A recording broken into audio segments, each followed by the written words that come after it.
Tem uma pergunta aqui importante, né? Quais são os imunonutrientes que podemos fazer para ajudar no combate do coronavírus? É uma pergunta excelente. Eu, por acaso, eu tenho uma formação em nutrição, porque no início da minha carreira eu tinha um curso de medicina ortomolecular, curso muito bom, e assumi a chefia do serviço de medicina ortomolecular do Hospital Central do Exército, né? Não porque eu, de certa forma, eu era recém-formado, não porque eu era competente, né? A gente precisa se autoconhecer e dizer a verdade. Não, é porque o antigo chefe do serviço de medicina ortomolecular, ele sofreu um problema vascular, inclusive ele já até veio a falecer, um colega médico nosso excelente, o Coronel Walter Schepper, gostava muito dele, um excelente profissional. E só tinha eu que tinha um curso, eu era a pessoa que conhecia daquilo, tinha muitos pacientes no Exército Brasileiro que faziam uso da medicina ortomolecular. Eu acabei assumindo e fiquei 6 anos, né, no serviço de medicina ortomolecular do Hospital Central do Exército, que era um serviço agregado à clínica médica. E isso me deu um conhecimento muito grande, né, não só do conhecimento que eu tinha teórico, mas também do conhecimento prático que eu tive lá com os militares e seus dependentes e também com toda a infraestrutura, né, que o Fundo de Saúde do Exército tinha. Mas eu posso tentar te ajudar e tentar ajudar a população de uma forma geral, mas é muito importante que sempre vocês consultem o seu médico. Isso aqui são informações gerais, são conhecimentos gerais, não é nada específico para você fazer, até porque o mesmo nutriente, o nutriente ele tem suas contraindicações. Por exemplo, se você der um aporte muito grande de aminoácidos para o seu corpo, você pode sobrecarregar os seus rins e também, eventualmente, o seu fígado. E quem tem insuficiência renal, que tem algum problema renal, pode entrar então em falência renal por causa desse aporte grande de aminoácidos. Então tem que tomar cuidado. Em relação também, existem alguns aminoácidos que podem afetar o fígado e que tem insuficiência renal, que tem uma tendência a ter algum tipo de lesão, lesão hepática, insuficiência hepática, quem tem algum tipo de lesão hepática, precisa evitar. Então a gente vai falar em termos gerais, mas certamente a consulta com um nutricionista ou com um médico é muito importante.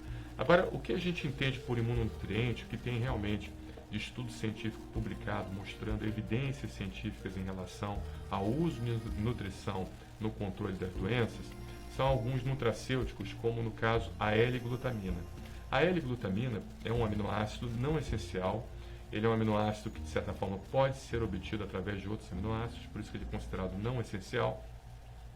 E a L-glutamina, por sua vez, é uma substância amplamente utilizada para a recuperação de pacientes críticos. Então, quando você vai num CTI, por exemplo, você vê o pessoal da terapia nutricional, né, eles fazendo reposição nutricional parenteral ou enteral e utilizam a L-glutamina como um aminoácido que ajuda na recuperação daquele paciente que está no estado crítico, ou que está com uma grande infecção ou coisas assim, né? Então, por exemplo, tem muitos pacientes internados por Covid-19 que certamente estão utilizando L-glutamina e ninguém sabe, né, que eles estão utilizando L-glutamina, nem sabem da importância desse aminoácido. Mas esse aminoácido, ele é provado cientificamente que ele tem uma função na melhora da imunidade, principalmente a imunidade a nível intestinal, porque ele faz parte da composição dos enterócitos. O que são enterócitos? Os enterócitos são células intestinais que, de certa forma, fazem a seleção daqueles nutrientes que nós ingerimos que são bons e os nutrientes que não são bons, colocando para fora, para a luz intestinal, que sai na forma de fezes. Então, de certa forma, o enterócito ele absorve aquilo que é bom e elimina aquilo que é ruim. E, basicamente, a estrutura proteica do enterócito, ela tem uma contribuição muito grande com a L-glutamina, esse aminoácido não essencial. E além disso, toda a estrutura intestinal, ela tem os chamados tecidos linfóides secundários, que são tecidos de maturação do sistema imunológico, principalmente os linfócitos T. Não é somente o intestino que tem esses tecidos linfóides secundários, né? O timo é um tecido linfóide secundário, os gânglios são tecidos linfóides secundários, mas no intestino também vocês têm os sistemas Malte e Gault, que são sistemas de maturação secundária da imunidade produzida então pela medula óssea e aquilo ali então faz com que você dê um up, com que você fortaleça esses principais soldados, que são os linfócitos TCD4 e linfócitos TCD8. E sabemos que o Covid-19 vale mais uma imunidade celular fortalecida do que um quantitativo de anticorpos. As evidências estão mostrando isso. Então, às vezes você nem tem anticorpo, mas você já tem uma imunidade suficiente de células, principalmente linfócito TCD8, e essa imunidade de células, e também linfócito CD3, CD4, CD25, FOXP3, que são os linfócitos reguladores, e esses linfócitos reguladores, com linfócito TCD8, eles não só atacam o Covid-19, mas como eles controlam também o excesso de resposta inflamatória, a chamada tempestade de citocinas contra o Covid-19. Nós sabemos que a maior parte dos pacientes que piora do quadro de Covid-19 é por causa da tempestade de citocinas e não por causa do vírus, ou seja, da resposta inflamatória imunológica exacerbada que o organismo ele deflagra para combater o Covid-19. Então, nós fortalecendo o nosso intestino com a glutamina, né, dando substrato para que o nosso intestino fique coeso, com que as células fiquem coesas, com que realmente nós tenhamos todo um arcabouço intestinal adequado para nos defender das agressões, já é uma coisa muito positiva, tá? Mas tem que ser feito com a indicação do seu médico, mas a gente está dando a dica para que vocês busquem um médico e o médico então prescreva na dose adequada para vocês. Lembrando que o intestino, hoje, ele é considerado um órgão nobre. Antigamente a gente pensava que era somente o coração e o cérebro. Primeiro o cérebro, né? Porque o cérebro não consegue ficar muito tempo sem oxigênio. Se você ficar alguns segundos sem oxigênio, o cérebro ele já apaga e você desmaia e você então tem a morte cerebral. O coração depois falava-se muito pouco do intestino. Hoje a gente sabe que o intestino é um órgão de excelência, é um órgão realmente que regula várias funções imunológicas, hormonais, funções nutricionais, neurológicas, ou seja, ele tem comunicação direta com o sistema nervoso central. Por isso que um paciente, às vezes, que tem problemas gastrointestinais, ele acaba tendo manifestações cognitivas e manifestações também de comportamento, como depressão, ansiedade e vários outros problemas. Ou seja, a gente sabe que o intestino ele tem que ser uma joia. A gente não pode ingerir qualquer porcaria. A gente tem que ingerir coisas muito selecionadas e tratar muito bem nosso intestino. E nosso intestino muito bem tratado, a gente acaba tendo então um incremento de várias funções do corpo, dentre elas o processo imunitário, tá bom? Então falamos da glutamina. Vamos falar de um outro nutriente também muito importante, focando também no intestino, que é o lactobacillus. O lactobacillus, ele também tem essa função, que é uma função de regular a flora intestinal, manter as bactérias ruins que habitam o nosso intestino em controle e fazer com que também haja a facilitação da absorção de nutrientes pelo organismo, né? Então, o lactobacillus ele é um soldado. O lactobacillus ele é uma célula que fica na luz intestinal e faz com que, não só o lactobacillus, eu falo mais importante, né? Que você tem vários lactobacillus, mas você tem outros também, células probióticas que têm a mesma função. Mas vamos falar do lactobacillus, que comercialmente é o produto mais fácil de ser encontrado e mais importante também. Então, o lactobacillus, o acidófilos, o ducreio, o bulgaricus, o Helteri, inclusive o Helteri é o lactobacillus que tem na mucosa vaginal da mulher e que vai colonizando a criança, dando uma saúde muito boa, principalmente aquela criança que nasce do parto normal, e também ele é encontrado no leite materno, né, o Helteri. Então, esses lactobacilos, eles são protetores, eles são soldados, eles regulam a função intestinal, eles fazem com que a seu microbioma, sua microbiota intestinal, ela fique saudável, fazendo com que ele seja a primeira linha de defesa, até mesmo antes dos anticorpos secretores, que é da classe IgA, através da sua peça secretora, mas até mesmo antes desses anticorpos secretores, eles conseguem, de alguma forma, modular o processo infeccioso e evitar com que você, então, caia em inflamação e infecção intestinal. E nós sabemos que a inflamação e infecção intestinal acaba agravando o corpo inteiro, tá bom? Então, lactobacillus é outro imunonutriente que deve ser feito. São todos imunonutrientes que eu estou falando que tem comprovação científica, tá? Porque tem muita coisa que é falada aí que de certa forma pode ser dita que é muito bom, mas em contrapartida não tem evidência científica. Outro imunonutriente também muito importante é o zinco. O zinco a gente sabe que aumenta a atividade linfocitária. Está mais do que provado, tá? Vocês não vão tomar zinco por conta própria, pelo amor de Deus, tem que sempre conversar com o seu médico, porque o zinco também ele pode ser tóxico em altas doses, mas está mais do que provado que o zinco, quando orientado adequadamente por um profissional de saúde, seja por um médico, seja por um nutricionista, ele consegue manter a imunidade da gente alta, aumentando a atividade do linfócito T, principalmente o linfócito T CD4 e CD8. O linfócito T CD8 é o linfócito T citotóxico, e o CD4 estimulando a via TH1, que é uma via de estimulação do sistema imune, né, com ativação via linfócito T CD8 também, e natural killer de interferon gama, que é uma interleucina entre leucócitos que diminui a atividade viral. Então, o zinco ele é muito importante para a manutenção da integridade imunológica, tá? Então, se puder fazer um zinco, é muito bom, mas o zinco ele não pode ser feito na forma orgânica, porque você tem duas formas de apresentação do zinco. Até parece brincadeira, né?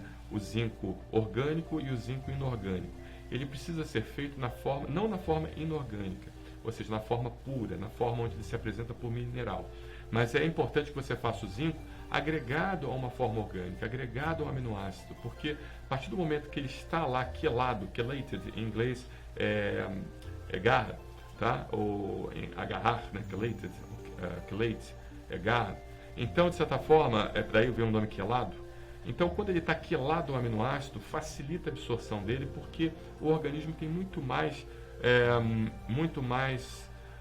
afinidade com coisas orgânicas do que com inorgânicas. Então ele vai identificar um aminoácido, aminoácido é bom, vou botar para dentro, aí bota o zinco junto, né, como se fosse um cavalo de Troia, só que um bom cavalo de Troia, que faz bem, né? Tá bom?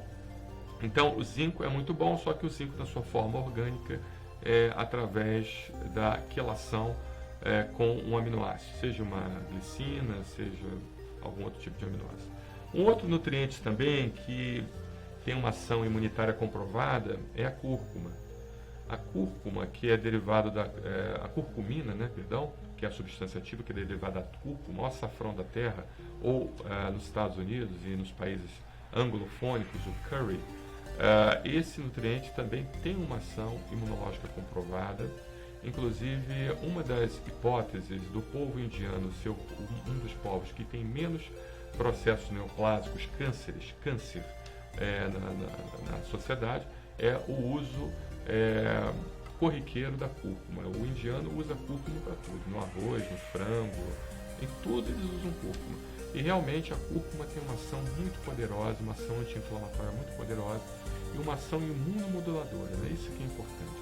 E pode ser que a cúrcuma ela consiga, de alguma forma, isso é especulação, tá? Eu não quero aqui dizer, mas mal não vai fazer, mas pode ser que ela de alguma forma consiga modular o sistema imunitário do paciente, fazendo então com que o paciente então tenha menos crises de complicação pelo coronavírus, tá bom? Então é uma dica que eu dou para vocês também, a cúrcuma, mas sempre indicado por médico ou nutricionista. Conversa antes com o médico nutricionista. E um outro elemento também que tem ação anti-inflamatória, mas aí eu não diria de imunoestimulação, mas ação anti-inflamatória, e o que hoje a gente precisa realmente é deixar o nosso corpo desinflamado para que o vírus ele não encontre um ambiente inflamado e não cause problemas em você, justamente são os alimentos que contêm enxofre na sua composição, né?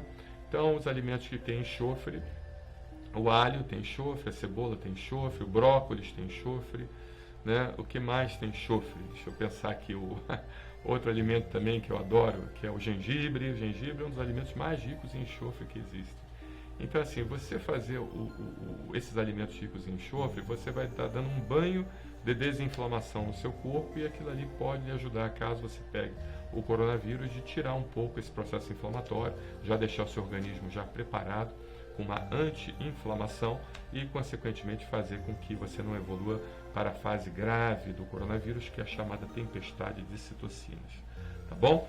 Existem alguns outros alimentos também, suplementos nutricionais, como a arginina, mas a arginina ela aumenta a imunidade, porque ela aumenta a produção do óxido nítrico pelas células pelo sistema imunitário inato, como os polimorfonucleares, como os macrófagos, como os monócitos, como as células dendríticas, e vai embora, né? Então a arginina, ela justamente ela é a precursora do óxido nítrico e do oxigênio reativo. Então ela pode, de alguma forma, te ajudar também a controlar infecções bacterianas e virais e fúngicas também, porém a arginina tem um grande problema. Se você tem herpes, o herpes também gosta muito da arginina e, de certa forma, você fazendo um excesso de arginina no seu corpo, você acaba tendo, então, crises mais frequentes de herpes, tanto labial quanto genital. Mas se a pessoa não tem herpes, então a utilização da arginina não é tão ruim. Você vê que, inclusive, há fórmulas já prontas, né, produzidas pela indústria farmacêutica, remédios prontos que você compra na farmácia, que é uma associação de vitamina C com arginina. Ok? E também uma outra substância também que tem uma ação imunostimulante é o aminoácido chamado L-lisina. A L-lisina, ele combate bem o herpes, combate algumas infecções virais, herpes simples, o herpes zoster, que é a ativação do vírus da catapora, e também mantém estável os níveis de arginina. Então, se for fazer uma suplementação, certamente o médico ele vai fazer uma suplementação de arginina contrabalançando com L-lisina, porque a L-lisina ela combate, ela controla a arginina, então não vai manter uma concentração muito grande de arginina, principalmente em pacientes que têm herpes de repetição, que sofrem muito com herpes de repetição. Tá bom? Então, espero ter te ajudado. Fazer um resumo aqui. Então, é a glutamina, é o lactobacillus, é o zinco, é a cúrcuma, é a arginina e a L-lisina, que são uns imunonutrientes muito importantes e que podem te ajudar. Agora, existem fitoterápicos. Mas o fitoterápico ele é um remédio, né? O fitoterápico, tudo bem que ele é um remédio menos agressivo do que um remédio de molécula isolada. Mas, ao mesmo tempo, você tem fitoterápicos como a Echinacea purpurea. A Echinacea purpurea é um produto também muito conhecido, mas tem que ser prescrito por médico, estritamente por médico. Aí nem nutricionista pode prescrever a Echinacea. Você tem que ir no médico, pedir para que ele prescreva e ver se teria indicação para o seu caso. Mas a Echinacea purpurea realmente tem uma função imunostimulante cientificamente comprovada. Inclusive, antigamente, antes do advento, antes da criação dos soros antiofídicos, o que você tinha era justamente a Echinacea purpurea para tratar picada de cobra. Isso era amplamente utilizado no mundo, principalmente nos Estados Unidos, era o país que mais utilizava a Echinacea purpurea para tratar picada de cobra, tá bom? Justamente porque criava determinados anticorpos e fazia com que o veneno da cobra ele não agisse tão intensamente dentro de você. Mas tá dado o recado, pessoal. Muito obrigado aí pela pergunta, excelente. Obrigado.